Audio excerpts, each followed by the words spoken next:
क्रम यही है कि उसके फाटकों में प्रवेश करो और उसके आंगनों में, और केवल स्तुति के बाद ही आप लोग समझ गए, और आप उसे धन्यवाद देते हैं उसकी, और स्तुति करते हैं उसकी, आराधना करते हैं उसकी। और पवित्रता एक प्रकाशन है, और जब हम आराधना करते हैं तो सुनते हैं उसकी, और जब उसकी आवाज सुनते हैं तब हम, इतना सरल है, ये इतना सरल है। चलिए प्रभु की स्तुति के लिए जोर से ताली बजाइए। ये इतना सरल है, ये इतना सरल है। अब प्रभु का वचन इतना स्पष्ट है, क्योंकि जब भी आप आराधना करेंगे तो हमेशा उसकी आवाज सुनेंगे। अब और भी कुछ है। हम भजन 95 में वापस जाते हैं और एक बहुत ही अद्भुत चीज देखते हैं। आप में से कितने लोग पाप से आजाद होना चाहते हैं? अपने हाथ ऊपर उठाइए। ठीक है, अब ध्यान दीजिए। वचन 7 से 11, वो हमारा परमेश्वर है, हम उसकी चराई की प्रजा और उसके हाथों की भेड़ हैं। भला होता कि आज तुम उसकी आवाज सुनते, अपना हृदय ऐसा कठोर मत करो जैसा मरीबा में वो मस्सा के दिन जंगल में हुआ था। यह मरीबा का अर्थ है कि जब वो जंगल में प्रभु से लड़ रहे थे। जब तुम्हारे पुरखों ने मुझे परखा, उन्होंने मुझे जांचा और मेरे काम को भी देखा। 40 वर्ष तक मैं उस पीढ़ी के लोगों से रूठा रहा और मैंने कहा, ये तो भटकने वाले मन के हैं, इन्होंने मेरे मार्गों को नहीं पहचाना है।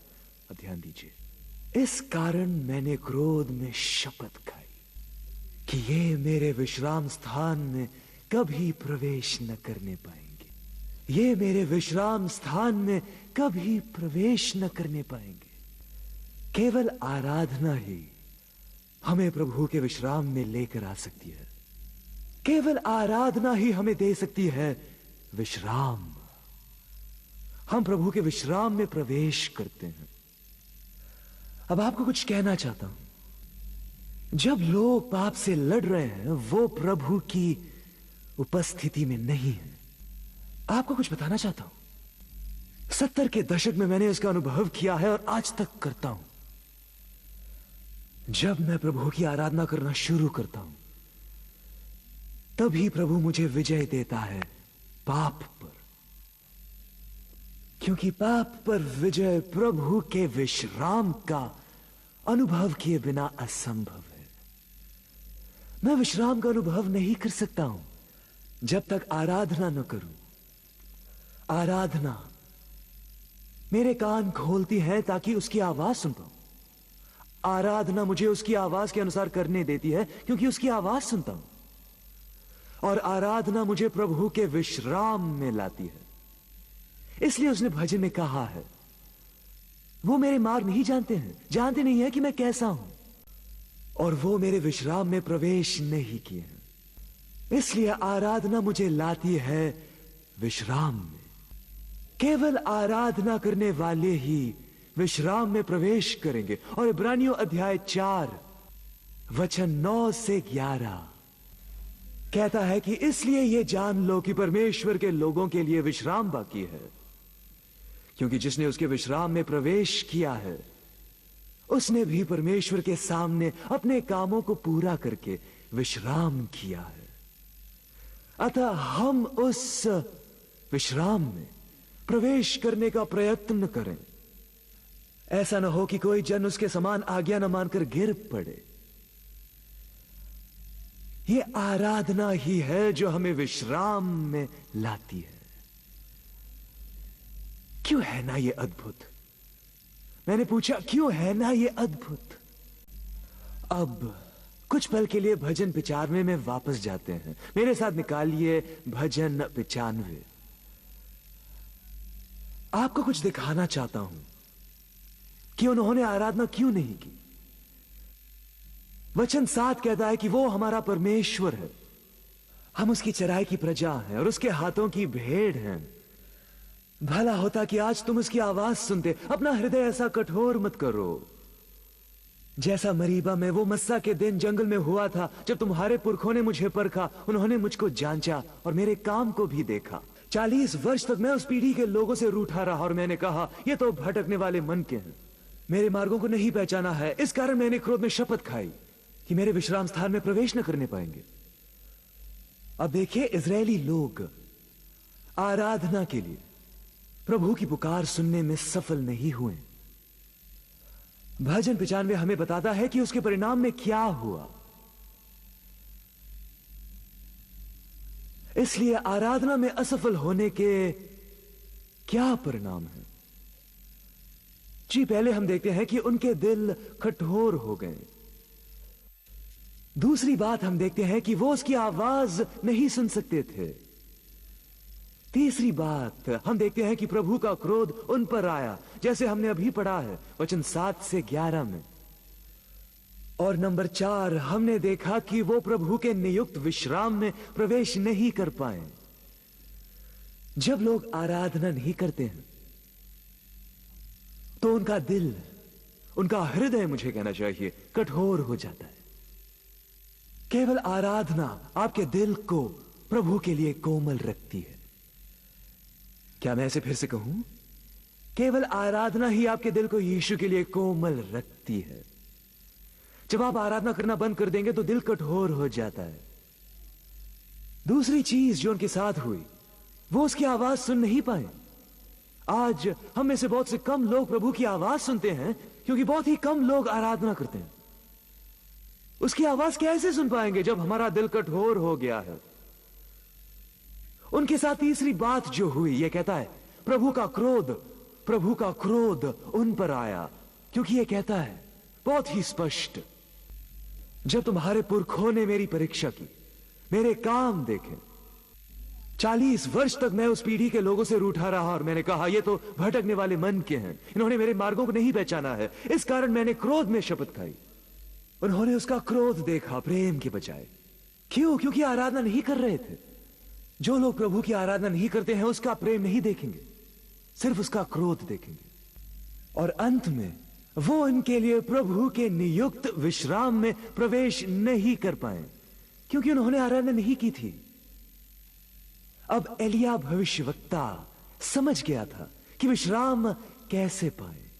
पहला राजा अध्याय 19 में हमें बताया गया है कि जब इसेबेल उसकी हत्या करना चाहती थी, तब वो होरेब पर्वत पर चढ़ गया और आराधना करने पर विश्राम का अनुभव किया। हम जानते हैं कि उसने आराधना की क्योंकि उसने अपनी चादर से अपना चेहरा ढांक दिया।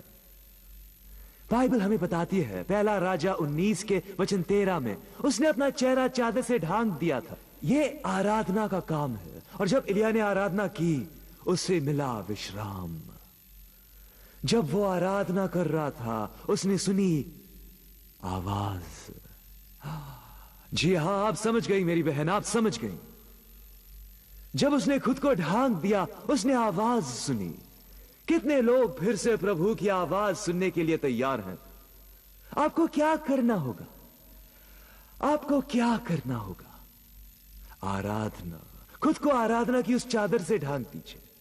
यूहन्ना अध्याय 4 वचन 21 से 24 तक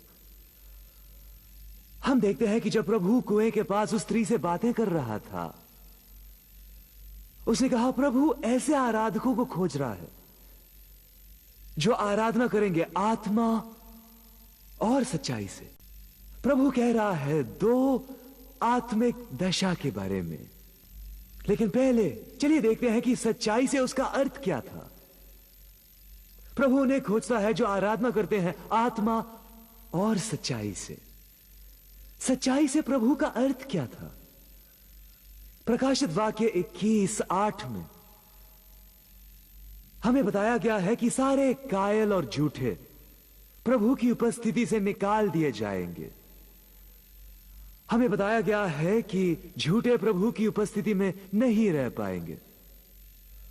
पहला यूहन्ना अध्याय 1 वचन 5 और 6 में हमें बताया गया है कि जब कोई झूठ कहता है, उसमें सत्य नहीं है। इसलिए जब हम प्रभु के पास आते हैं, हमें ज्योति में आना होगा, जहां प्रभु है। अगर हम ज्योति में चलते हैं, जैसे ये कहता है, मतलब सत्य है। प्रभु ज्योति है। जहां प्रभु है वहां उसके लिए कोई अंधकार नहीं है। इसलिए प्रभु के साथ संगति करने के लिए हमें उसके सामने पूरी तरह से खुलकर रहना होगा।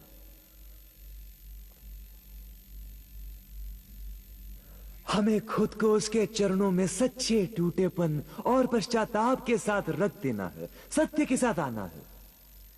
यानी सच्चाई से आराधना का अर्थ है कि पश्चाताप में आराधना करना। यही इसका अर्थ है, यही इसका अर्थ है। पिता उन्हें खोजता है जो उसकी आराधना आत्मा और सच्चाई से करते हैं। सच्चाई का अर्थ है पश्चाताप, खुलापन। उसके सामने आइए पूरी तरह से खुलकर उस ज्योति में। यानी आप सच्ची आराधना नहीं कर सकते जब तक पश्चाताप नहीं करते। पहले टूटापन और उसके बाद ही आराधना कर सकते हैं आत्मा में। यानी पिता उन्हें खोजता है जो आत्मा और सच्चाई से आराधना करते हैं। पहले समझिए कि सच्चाई क्या है। आत्मा में आराधना जानने से पहले आपको आराधना करनी होगी, अवश्य ही, लेकिन आराधना नहीं कर सकते हैं जब तक कि आपका दिल खुला हुआ और टूटा ना हो, जब तक कि सच्चाई आपके दिल से प्रभु के दिल तक प्रकट न हो जाए। प्रभु उनके निकट है जो उसके सामने पूरी तरह से खुले होकर पश्चाताप करते हुए सच्चाई से आते हैं। सच में पश्चाताप ही आनंद से भरा जीवन है। अब यह समझने के लिए कि आत्मा में आराधना कैसे करें, हमें पहले समझना होगा कि हम एक आत्मा हैं। हमारे पास प्राण है और हम देह में रहते हैं। मेरी बात कहिए, मैं एक आत्मा हूं, मेरे पास प्राण है, मैं शरीर में रहता हूं। कहिए, मैं आत्मा हूं, मैं शरीर नहीं हूं और मैं प्राण नहीं हूं। मैं एक आत्मा हूं, मैं आत्मा हूं, मेरे पास प्राण है और मैं शरीर में रहता हूं। यानी आप कौन है? आप आत्मा हैं। सही है ना?